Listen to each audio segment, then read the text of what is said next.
ಸ್ನೇಹಿತರೆ, BBMP ಅಲ್ಲಲ್ಲಿ ರಸ್ತೆ ಗುಂಡಿಗಳನ್ನು ಮುಚ್ಚುವಂತಹ ಕೆಲಸ ಕಾರ್ಯಗಳನ್ನ ಮಾಡ್ತಾಯಿದೆ. ಆದರೆ ರಸ್ತೆಗಳಲ್ಲಿ ನೀರು ಹೋಗೋದಕ್ಕೆ ಅಂತ ಬಿಡ್ತಕ್ಕಂತಹ ಜಾಗಗಳಲ್ಲಿ ಒಂದು ರೀತಿ ಗುಂಡಿಯಾಗಿ ಪರಿವರ್ತನೆ ಆಗ್ತಾಯಿದೆ.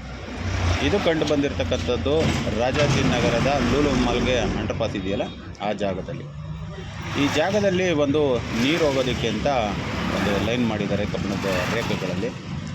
ಆ ರ್ಯಾಕುಗಳನ್ನ ಹೇಗೆ ಮಾಡಿದ್ದಾರೆ ಅಂದರೆ, ಅಲ್ಲಿಂದ ಸ್ಪೀಡಾಗಿ ಡೌನ್ಗೆ ಬರ್ತಕ್ಕಂಥ ವಾಹನಗಳು ಏಕಾಏಕಿ ಒಮ್ಮೆಲೆ ಕುಸಿತವೆ ಗಾಡಿಗಳು.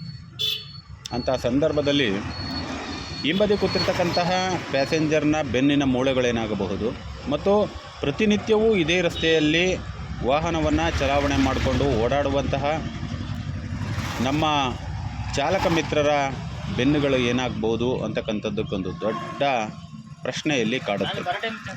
ಯಾವುದೇ ರಸ್ತೆಗಳನ್ನು ನಿರ್ಮಾಣ ಮಾಡಿದಂಥ ಸಂದರ್ಭದಲ್ಲಿ ಏಕಮುಖ ಅಂದರೆ ನಯವಾಗಿ ನೇರವಾಗಿರಬೇಕು. ಆದರೆ ಇಲ್ಲಿ ಗುಂಡಿಗಳನ್ನ ಮಾಡಿರ್ತಕ್ಕಂಥದ್ದನ್ನು ನೋಡಿದರೆ ಇದು ಎಲ್ಲೋ ಒಂದು ಕಡೆ ತಪ್ಪು ಅಂತ ಅನಿಸುತ್ತೆ. ನೋಡಿ, ವಾಹನಗಳು ಯಾವ ರೀತಿಯಾಗಿ ಕುಸಿತವೆ ಅಂದರೆ, ಬೆನ್ನಿನ ಮೂಳೆಗಳು ಏನಾಗಬೇಕು, ಪ್ರತಿನಿತ್ಯವೂ ಕೂಡ ಲಕ್ಷಾಂತರ ಜನ ಇಲ್ಲಿ ಓಡಾಟವನ್ನು ಮಾಡ್ತಾರೆ.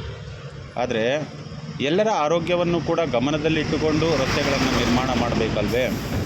ಇದೊಂದು ದೊಡ್ಡ ಪ್ರಶ್ನೆಯಾಗಿ ಕಾಡ್ತಾ ಇದೆ.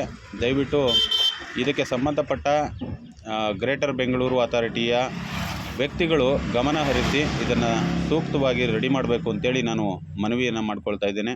ಧನ್ಯವಾದ.